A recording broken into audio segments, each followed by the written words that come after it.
Hello friends, this is Raj Yadav and welcome back to smart CG update.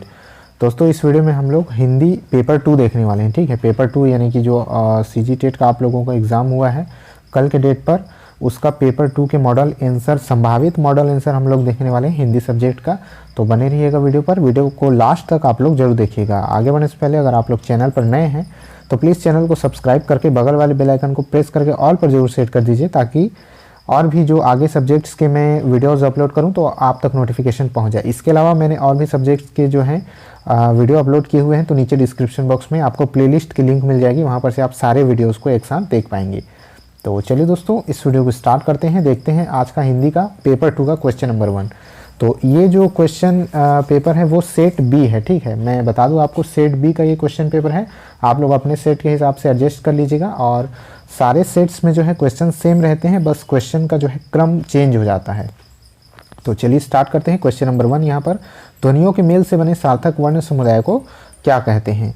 तो इसका जो right answer आपका होना चाहिए वो यहाँ पर अक्षर हो जाएगा। ठीक है, ध्वनियों के मेल से जो सार्थक वर्ण समुदाय होता है, ठीक है, तो वो शब्द हो जाएगा, अक्षर हो जाएगा। ठीक है, वर्ण, एक वर्ण, जैसे कि यहाँ पर अगर हम लोग च लिखते हैं तो वो आधा च धन अ, ये दोनों वर्ण हैं। एक वर्ण ये हो गया, एक वर्ण ये हो गया।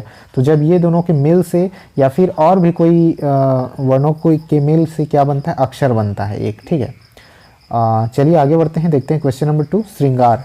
श्रृंगार का तत्सम रूप क्या होगा? तो इसका जो राइट आंसर होगा वो हो जाएगा श्रृंगार। तो तत्सम रूप श्रृंगार होता है और उससे तद्भव श्रृंगार हो जाता है। नेक्स्ट बढ़ते हैं, अज। अज शब्द का अनेकार्थ शब्द नहीं है। तो अनेकार्थी यहाँ पर कहने का ये मतलब कि पर्यायवाची आपसे पूछा जा रहा है, यानी अज किसको नहीं कहा जाता है? तो ब्रह्मा को अज कहा जाता है। इसके अलावा बकरी और बकरा को भी अज कह सकते हैं। बकरा को अज कहते हैं और बकरी को अजा कहते हैं। ठीक है, तो दोनों को कह सकते हैं। कामधेनु को यहाँ पर अज नहीं कहते हैं, तो आपका राइट आंसर कामधेनु हो जाएगा। आगे बढ़ते हैं, क्वेश्चन नंबर 34, इंसानियत में निम्नलिखित में से कौन सा प्रत्यय है? तो ईयत प्रत्यय है। इंसान में जब ईयत मिला दिया जाता है तो इंसानियत बन जाता है। ठीक है, आगे बढ़ते हैं, अब देखते हैं क्वेश्चन नंबर 35, इनमें से कौन सा शब्द भानु का पर्याय नहीं है?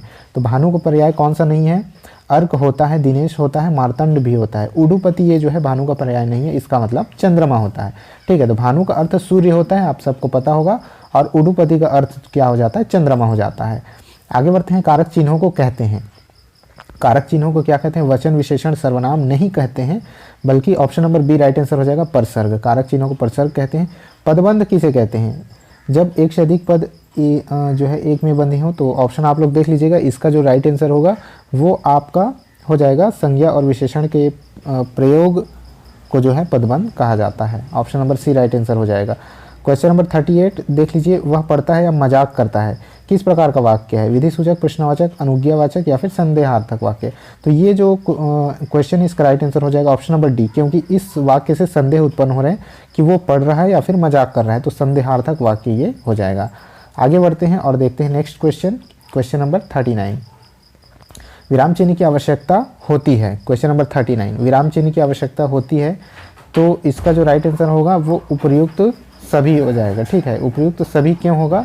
इस वजह से होगा क्योंकि विराम चिन्ह भावों और विचारों की स्पष्ट अभिव्यक्ति के लिए भी होता है, यानी भाव और जो विचार होते हैं उनको स्पष्ट रूप से अभिव्यक्त करने के लिए विराम चिन्ह लगाया जाता है, जैसे कॉमा है, पूर्ण विराम है। तो ये इन सभी से जो है भाव अच्छी तरह से अभिव्यक्त होते हैं।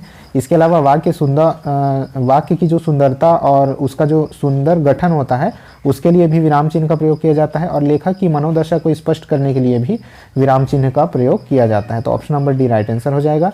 योजक चिन्ह का प्रयोग किया जाता है। तो योजक चिन्ह का प्रयोग क्यों किया जाता है? क्या होता है योजक चिन्ह? इस तरह का जो योजक चिन्ह होता है इस तरह का होता है। ठीक है, जैसे आप लिखेंगे माता पिता, तो जब माता पिता लिखेंगे तो माता और इस तरह का एक चिन्ह लगाया जाता है और इस तरह का पिता। ठीक है, तो योजक चिन्ह ये होता है। योजक का अर्थ ही है जोड़ने वाला, तो जोड़ने वाला चिन्ह जो है वो योजक चिन्ह कहलाता है। तो इसका राइट आंसर क्या हो जाएगा? इसका राइट आंसर हो जाएगा दो या दो से अधिक शब्दों को जोड़ने के लिए, option number B right answer हो जाएगा।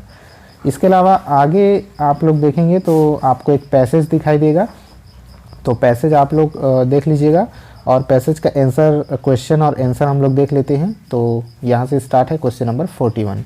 क्वेश्चन नंबर 41, निम्नलिखित में से क्या सही नहीं है? निम्नलिखित में से क्या सही नहीं है? तो इसका जो इन चारों सेंटेंस को पढ़िएगा तो पैसेज के हिसाब से आपको बताना है क्या सही नहीं है। इसका जो राइट आंसर होगा वो हो जाएगा उपरोक्त में से कोई नहीं। ठीक है, तो यहाँ पर क्या सही नहीं है पूछा जा रहा है, तो ये तीनों चूंकि सही हैं, इस वजह से option number D right answer हो जाएगा, उपयुक्त में से कोई नहीं। व्यक्ति का व्यवहार कैसा होना चाहिए? विनम्रतापूर्वक, उद्देश्यों के उच्च आशय को प्रकट करने वाला, विचार और निर्णय की स्वतंत्रता में दृढ़, उपयुक्त सभी, तो उपयुक्त सभी इसका राइट आंसर हो जाएगा। आगे बढ़ते हैं और देखते हैं क्वेश्चन नंबर 43। दबूपन से व्यक्ति पर क्या प्रभाव पड़ता है? निर्णयहीन हो जाता है, मंदबुद्धि जैसे कार्य करता है, तो दोनों होगा, इस वजह से ऑप्शन नंबर सी यहाँ पर आपका ए और बी दोनों राइट आंसर हो जाएगा। आगे बढ़ते हैं क्वेश्चन नंबर 44। बच्चों में श्रवण कौशल का विकास कैसे कर सकते हैं? तो बच्चों में श्रवण कौशल का विकास कैसे करेंगे? लिखने के माध्यम से नहीं कर सकते, श्रवण मतलब होता है सुनना, तो उनके सुनने की जो कौशल है लिखने के माध्यम से नहीं होती है, चित्र दिखाकर भी नहीं होती है, ठीक है, तो ऑप्शन नंबर ए इसका राइट आंसर हो जाएगा, सुनने के आवश्यक तत्वों का विकास करके। नेक्स्ट क्वेश्चन देखते हैं, पठन कितने प्रकार से किया जाता है? तो यहाँ पर पठन पठन जो है कितने प्रकार से किया जाता है? तो इसके दो प्रकार होते हैं, ठीक है, एक जो होता है मौन पठन और एक हो जाता है आपका सस्वर पठन। अब चलिए आगे बढ़ते हैं, देखते हैं नेक्स्ट क्वेश्चन। यहाँ पर बच्चों में लेखन कौशल के विकास का अर्थ, ठीक है, लेखन कौशल का विकास का अर्थ लिखने की जो कौशल होती है, तो ऑप्शन नंबर ए नहीं होगा, यहाँ सुनने की बात की जा रही है। ऑप्शन नंबर बी नहीं होगा, यहाँ पढ़ने की बात की जा रही है। ऑप्शन नंबर सी इसका राइट आंसर हो जाएगा, उन्हें भाव एवं विचारों को लिखित भाषा के माध्यम से अभिव्यक्त करने की क्रिया में निपुण करना। आगे बढ़ जाते हैं क्वेश्चन नंबर 47। क्वेश्चन नंबर 47, निम्न में से हिंदी का अल्प प्राण और महाप्राण का जोड़ा नहीं है, ठीक है, तो काफ़ी सारे जो है स्टूडेंट इस वाले प्रश्न में कंफ्यूज हैं।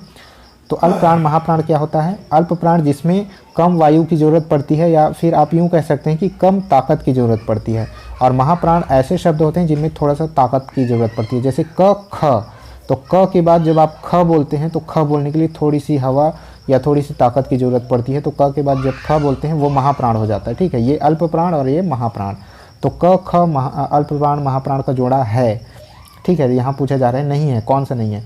तो क य, ठीक है, तो यहाँ पर क तो ठीक है, क और उसके बाद य, जब आप य कहते हैं तो य जो है महाप्राण नहीं है, तो ऑप्शन नंबर बी यहाँ पर राइट आंसर हो जाएगा। ऑप्शन नंबर सी भी देख लीजिए, ज और झ, तो च छ और ज झ, तो जब आप च और छ कहेंगे तो छ जो है महाप्राण है, उसी तरह से ज और झ कहेंगे तो झ जो है महाप्राण है, तो ये भी अल्प प्राण महाप्राण का एक जोड़ा है।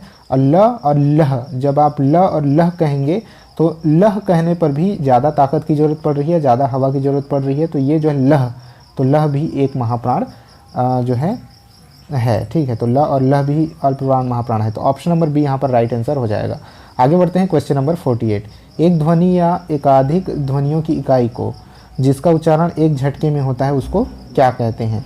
तो इसका जो राइट आंसर होगा, राइट आंसर जो होना चाहिए इसका होना चाहिए ऑप्शन नंबर सी, इसका राइट आंसर होना चाहिए, ठीक है। आगे बढ़ जाते हैं क्वेश्चन नंबर 49। दाल पक रही है, अगर आपके हिसाब से इसका आंसर कुछ और होगा तो आप लोग कमेंट बॉक्स में बता सकते हैं। क्वेश्चन नंबर 49, दाल पक रही है यह किस वचन को दर्शाता है? तो दाल पक रही है, कुछ ऐसे शब्द या वाक्य होते हैं जो सिर्फ एक वचन में प्रयोग किए जाते हैं, तो दाल पक रही है ऐसा ही एक वाक्य है जो कि एक वचन में प्रयोग किया जाता है। चाहे आप कितनी भी दाल पका रहे हो, आप कह सकते हैं कि दाल पक रही है, वो सदैव एक वचन में प्रयोग होगा, तो ऑप्शन नंबर ए इसका राइट आंसर हो जाएगा। हिंदी में आधारभूत वाक्य कितने प्रकार के होते हैं? तो इसका जो राइट आंसर होना चाहिए वो आपका होना चाहिए ऑप्शन नंबर डी 8, ठीक है। आगे बढ़ते हैं, भानुदय का संधि विच्छेद होगा, तो ऑप्शन नंबर ए इसका राइट आंसर होगा, भानु धन उदय, भानुदय। समास पद्धति किस भाषा की विशेषता है? समास पद्धति किस भाषा की विशेषता है? ऑप्शन नंबर ए हिंदी भाषा इसका राइट आंसर होना चाहिए। आपके हिसाब से अगर आंसर दूसरा होगा तो कमेंट बॉक्स में ज़रूर बताइएगा। आगे बढ़ते हैं, गणना की दृष्टि से संज्ञाएं कितने प्रकार की होती हैं? गणना की दृष्टि से संज्ञाएं कितने प्रकार की होती हैं? तो इसका जो राइट आंसर होगा वो आपका हो जाएगा ऑप्शन नंबर बी, ठीक है। गणना की दृष्टि से संज्ञाएं 3 प्रकार की हो सकती है। आगे बढ़ते हैं, सार्वनामिक विशेषण का भेद नहीं है, तो ऑप्शन नंबर डी यहाँ पर राइट आंसर हो जाएगा। संकेत वाचक विशेषण जो है सार्वनामिक विशेषण का भेद नहीं है। आगे बढ़ते हैं और देखते हैं क्वेश्चन नंबर 55। किस वर्ग के सर्वनाम के मूल रूप एकवचन तथा बहुवचन में समान होते हैं? तो इसका जो राइट आंसर होना चाहिए वो होना चाहिए संबंधवाचक तथा अनिश्चयवाचक। आगे बढ़ जाते हैं, आगे बढ़ते हैं और देखते हैं क्वेश्चन नंबर 56। 2 या 2 से अधिक धातुओं से बनी हुई नया अर्थ देने वाली क्रिया को क्या कहेंगे? तो ऑप्शन नंबर डी यौगिक क्रिया इसका राइट आंसर हो जाएगा। स्वीकार करने के लिए किस मुहावरे का प्रयोग होता है? स्वीकार करना, ठीक है। लोहा मारना, काटना, सिर माथे लेना या फिर तूती बोलना। तो इसका राइट आंसर हो जाएगा सिर माथे लेना। जैसे कि कहा जाता है कि आपकी आज्ञा को मैंने अपना सिर माथे लिया, यानी कि स्वीकार किया। ठीक है। इसके अलावा अगर देखें तो यहाँ लोहा मारना का अर्थ आपको पता ही होगा, किसी के काम का लोहा माना जाता है। कान काटना का अर्थ पता ही होगा। तूती बोलना का मतलब होता है किसी का दबदबा होना। तो यहाँ पर सिर माथे लेना का जो है राइट आंसर हो जाएगा ऑप्शन नंबर सी। आगे बढ़ते हैं। मुहर लगा देना, मुहावरे का अर्थ क्या होगा? मुहर लगा देना, तो पुष्ट कर देना। ऑप्शन नंबर ए इसका राइट आंसर होगा। ठीक है, किसी बात पर मुहर लगा दी जाती है। क्वेश्चन नंबर 59, भैंस के आगे बीन बजाए भैंस रहे पगुराए, इसका अर्थ क्या होगा? तो इसका अर्थ होगा मूर्ख को शिक्षा देना। ठीक है, ऑप्शन नंबर बी यहाँ पर राइट आंसर हो जाएगा। कहने का मतलब है भैंस के आगे बीन बजाए भैंस रहे पगुराए, भैंस को कोई फ़र्क नहीं पड़ता उसके आगे कोई भी बीन बजा रहा है। तो वही चीज़ होता है किसी मूर्ख को शिक्षा देना। आगे बढ़ जाते हैं। क्वेश्चन नंबर 60, गेहूं के साथ घून भी पीस जाता है, इसका अर्थ क्या होगा? तो इसका जो अर्थ होगा वो हो जाएगा ऑप्शन नंबर बी, दोषी माफ़ कीजिएगा, इसका जो अर्थ होगा वो हो जाएगा बुरे की संगत में भले भी बदनाम हो जाते हैं। तो ऑप्शन नंबर डी इसका राइट आंसर हो जाएगा। ठीक है, गेहूं के साथ घून भी पीस जाता है, तो ऑप्शन नंबर डी, बुरे की संगति में भले भी बदनाम हो जाते हैं, ये इसका राइट आंसर हो जाएगा। तो आई होप आप लोगों ने इस वीडियो अगर आप लोगों को ये वीडियो पसंद आया होगा तो लाइक और शेयर अपने दोस्तों के साथ ज़रूर कर दीजिएगा।